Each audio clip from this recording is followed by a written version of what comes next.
it's very difficult to sum up the history of this country, which is larger than Europe. It's a continent, and it goes back 10,000 years BC. I've seen paintings, cave paintings in central India, which have been dated at more than 10,000 BC.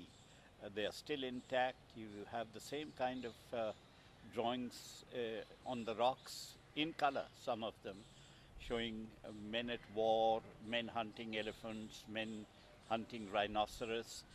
You don't see any horses in this, so you know that these things were done before horses were trained to join the battle. But thereafter, from even before the Buddhist period, about 5000 BC, you start getting monuments uh, spread all over the country with rock edicts and writing an old Pali script, which has now been deciphered. With the Buddhists, you get many more viharas, temples, relics of Buddha, the life of Buddha. Then when Buddhism was ousted of the country and Hinduism came back into its own, you get a whole variety of temples depicting the themes of Hindu mythology.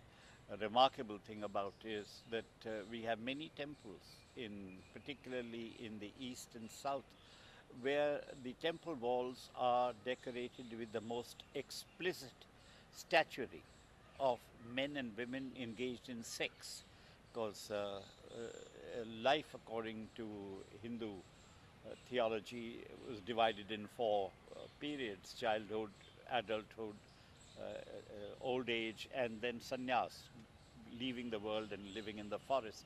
And the second aspect was always shown as a man with a wife, man with lady friends, and since sex was an integral part of that period of life, these sculptures in temples like Khajuraho in Konark, people come and say, how on earth can these people have these sexual scenes on walls of temples? Well, they have to be explained, because Indian society in those times was not as inhibited, as shy of sex as we are today. Thereafter, you come to Muslim monuments. They started invading India about 12th century AD, and for many centuries ruled the country. They built beautiful palaces, mosques, mausoleums, of which the most outstanding is the Taj Mahal, built in the 16th, 17th century. Is the most spectacular monument that anyone can see anywhere in the world, made of beautiful white marble. The Mughal legacy is probably the richest that India has of Muslim times. We have the world's largest mosque, one of them in Delhi. We have some of the most beautiful tombs of kings and queens now scattered all over northern India. After the Mughal period, we come to the British. They have also left a very valuable legacy. One attempt to make a building more beautiful than Taj was made in Calcutta.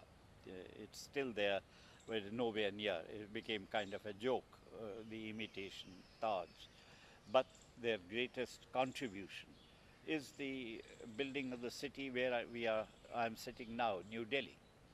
It was started after World War I, and it is one of the most magnificent capitals you can see anywhere, because not only has it got very big buildings made of red and yellow sandstone, it has the largest avenues, and the British had this sense of nature and preservation. It's one of the greenest capitals in the world. There are more trees per square kilometer in New Delhi than any other capital in the world. So we have this very beautiful capital now, which has been used by the modern independent government for parades and exhibitions. So altogether, you get a spectrum of the history of the world. Even in a place like Delhi, if you go to the old Purana Kila, as we call it, you will see relics of pieces of pottery, artifacts, jewelry, which have been dated well over 4 or 5,000 BC, and you have the modern city of New Delhi, and it's expanding. It's going on and on. You see the latest styles of architecture, all available in this one city. How do you see the future of India? You know, India is a great country for astrologers. They try and forecast the future by the movement of the stars. Now, I'm not an astrologer. I won't try to forecast the future, but we have launched on an incredible experiment of a country which is at the same time so backward, so poor, so illiterate, and we've given all citizens equal rights in the way of voting. The experiment in democracy. Women who have been treated like slaves for centuries and generations are even now maltreated, have the same right to vote and in fact do vote more than the men in our elections. We've had several general elections. We've had democratic governments ever since independence. That's more than 50 years now. And governments have changed. We have never had violent overthrow one government by another. It's always been outvoted. And today we are facing this situation of unstable governments because there are too many parties and one government is replaced by another. But nobody can tamper with our democracy now. An attempt was made by Mrs. Gandhi to abolish democratic rule, and she paid the price by being outvoted next time, and it became the black period in Indian democratic history. Today we have the same situation of unstable governments, and yet nobody will dare talk of a dictatorial rule in this country. Could you speak about the great souls of India, like Rabindranath Tagore or Mahatma Gandhi, Jawaharlal Nehru? They are great people if we talk only of the British period.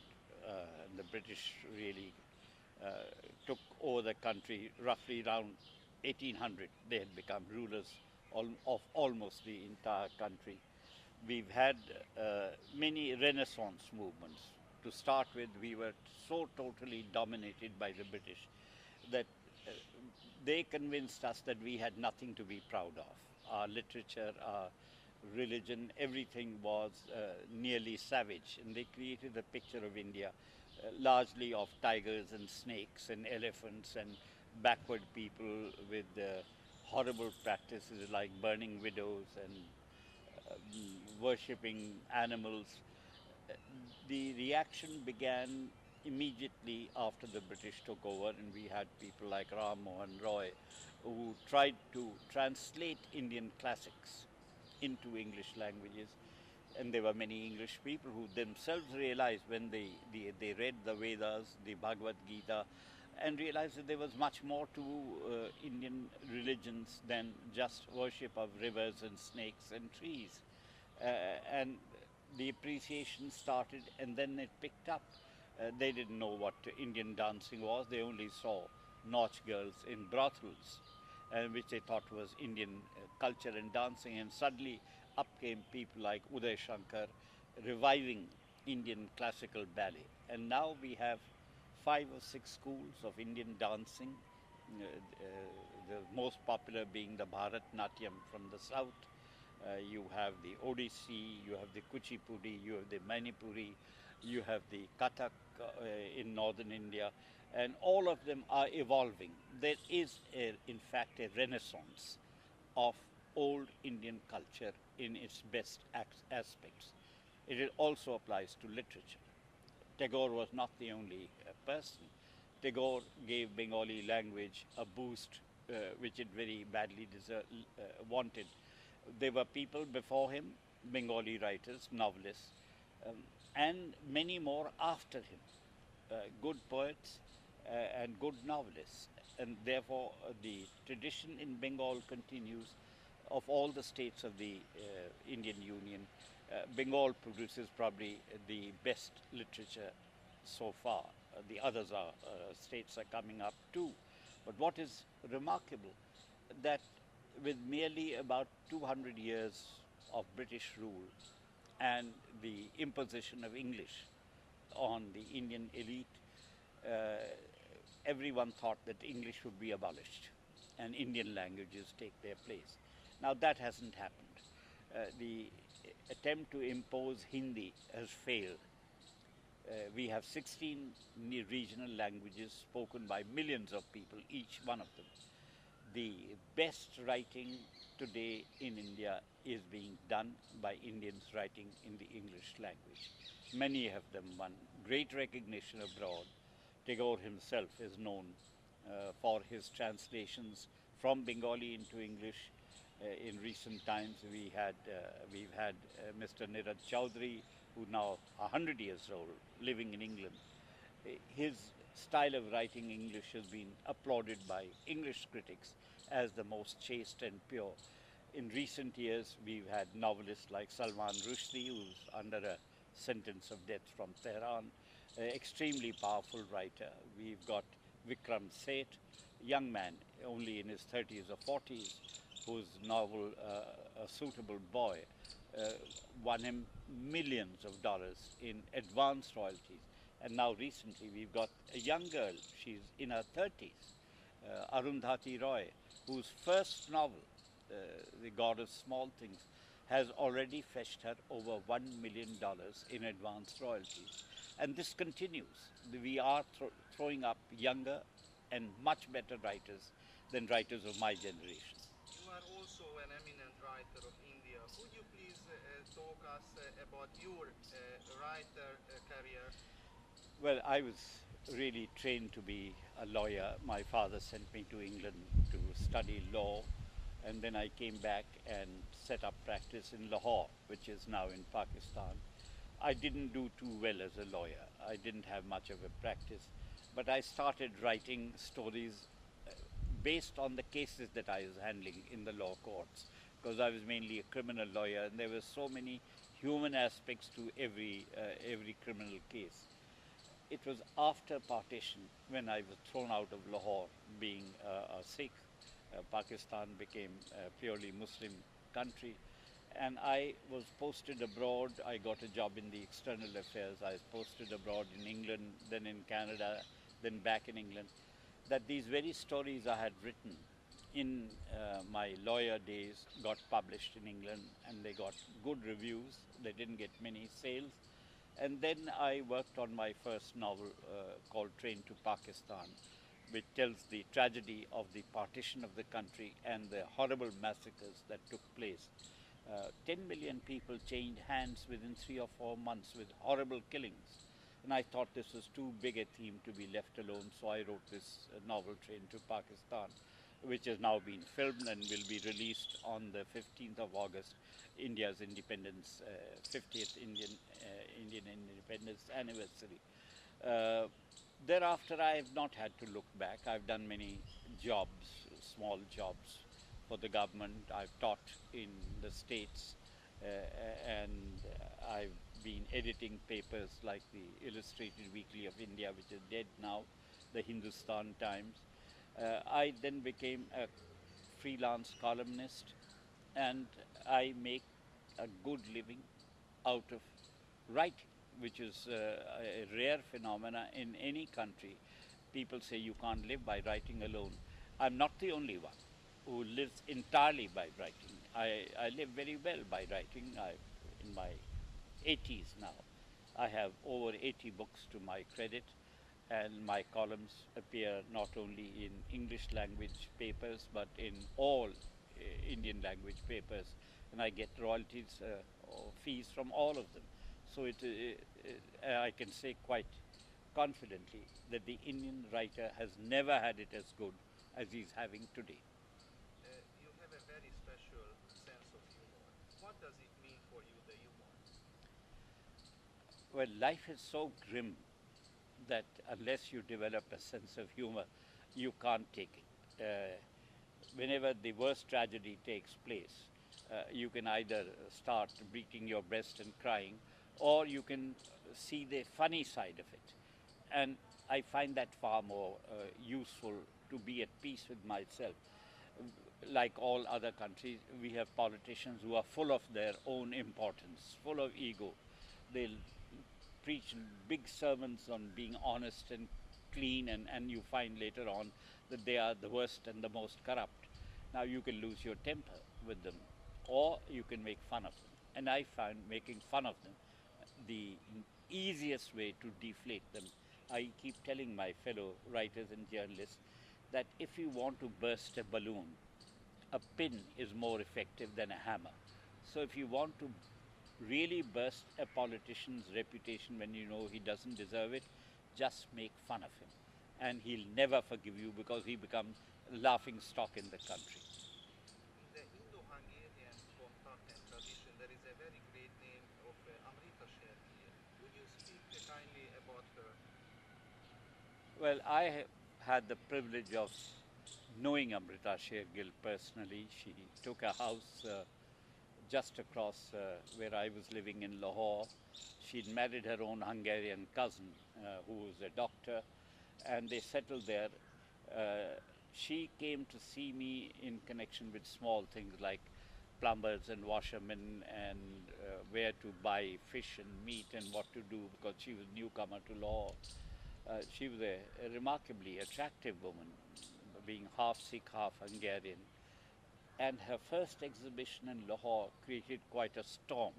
Uh, there were many people who acclaimed her as the greatest artist in India. She was only 30 at the time. And oddly enough, the man who really built her up was another Hungarian called Charles Fabry, and then followed by a Parsi called Karl Kandalawala. There were many people who did not agree with that verdict. Now, she was very outspoken and way ahead of the times. She was very promiscuous. She had many gentlemen friends, and so many myths and legends were built on her appetite for sex and men's company. Unfortunately, I think that was the last year of her life. Nobody knows still in what circumstances she died. But her cousin, Sikh, who had come to stay with her, came over to my flat at Lahore and said, could he spend the night there? Because Amrita was very ill and was not expected to last. And she died that night. And I was amongst the 5 or 6 people who attended her funeral. So I have very pleasant memories of this woman. I'm looking forward to knowing her better, but she didn't last long enough for me to know her better. How would you describe the soul of India or the spirit of India? Well, it's very elusive, and I think it's something which interests the European much more than it interests ourselves. I'm mystified at the thousands of Europeans who come to India looking for what they call the truth. I don't know what the word means. What do you mean by looking at the truth or finding the truth? They go to ashrams, they spend months meditating there, they are instructed by the gurus, they practice yoga, and they chant hymns from the Sanskrit, and they seem strangely at peace with themselves. I go to the same places, and I am just amused to see what people are doing. Uh, when people ask me what India means to you, to me, I can always mention one incident which I see all the time. I go once a year to Hardwar, which is about 150 miles from Delhi, where the river Ganga enters the plains. It comes at a great speed. It's a very beautiful river, sparkling blue waters and tumbling over rocks and moving at great speed at Hardwar. Thereafter it becomes very sluggish and dirty. Up to Hardwar it's very clean. And every night at sunset they have a ceremony of worship of the Ganga, worship of the river. And suddenly as the sun goes down, all along the banks, all the temples, their bells start clanging, and priests come out with big chandelier type lamps with 100 lamps on each burning, and they chant, wave these lamps over the river, touching its surface and chanting. This lasts barely 5 minutes, and people float little boats with oil lamps in them. The boats go floating down the river at great speed. It is a totally pagan scene.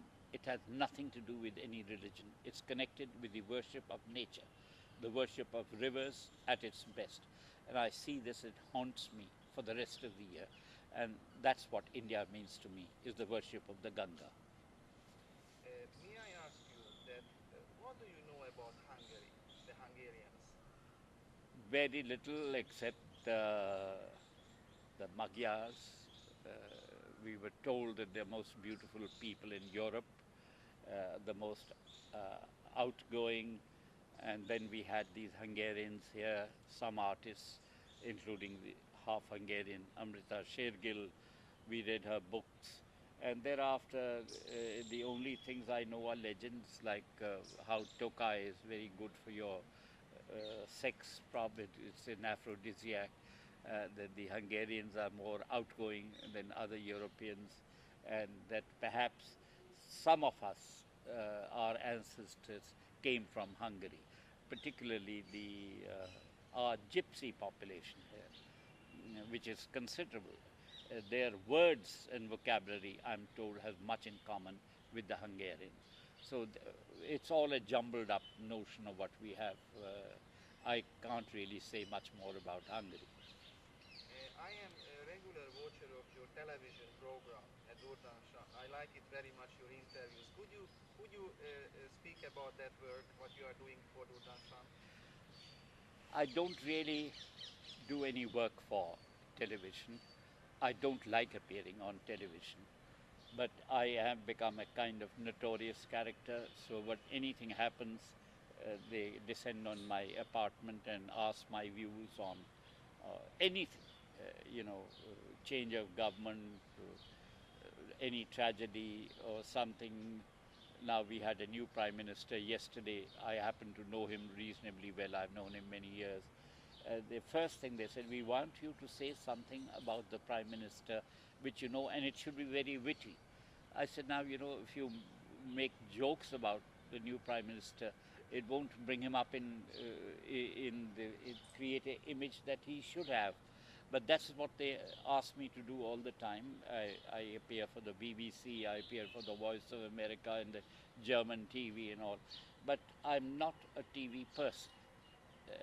I've just been dragged into it, and I do it now under great protest. President Weizmann of Israel visited India, and he made a comment that the 21st century is for the East and China. How do you judge this? Well, it's very flattering. So far, it seems that China has stolen a march over us. The rate of progress is much faster than ours. We try and console ourselves that they are a dictatorship, there are no human rights there, and we are taking much longer because we are going in a democratic way. That ultimately we will win the race. It is the race between a tortoise and a hare, and they may have shot ahead of us right now, but ultimately the slow and steady progress of the tortoise, which is India, will win the race, and we will outdo other countries in Asia in industrial development as well. I experience that India is a country which could keep its tradition, its heritage even today. I think this is one of the importance of India, that even today's India is very similar of the old India. How do you feel this? Well, I'm, an agnostic. I don't believe in many things that my fellow countrymen believe. The Indian traditions are largely religious. I disapprove of religious traditions and religious ritual. Yet I feel that what holds the country together is this common respect for religions. And I think if we lose that and totally follow the Western path, we'll have lost some of our great heritage. Thank you very much for your thank you. You get all the bird noises, crows.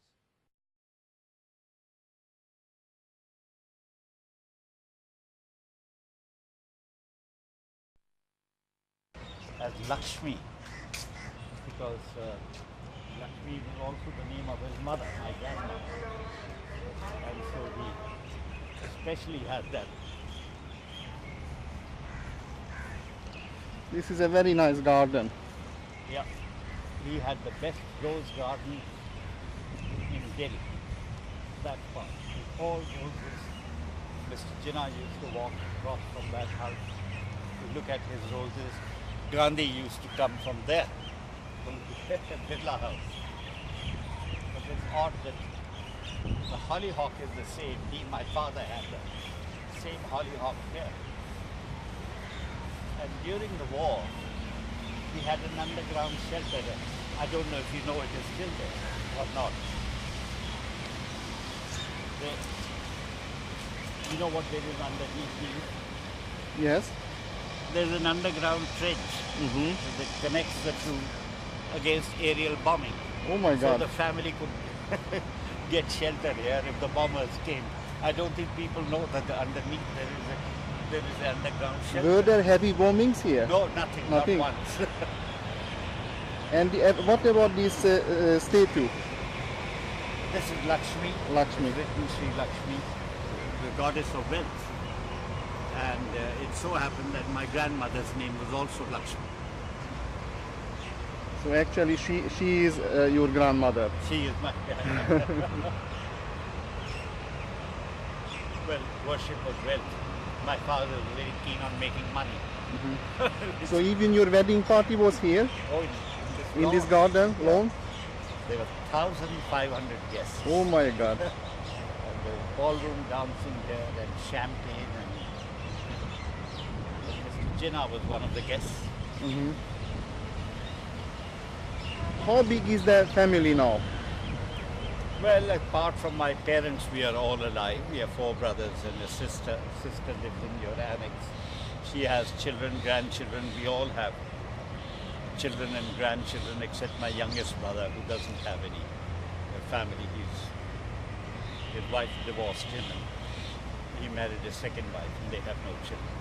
It's a large family. Large family. But I think one of the most influential families of Delhi.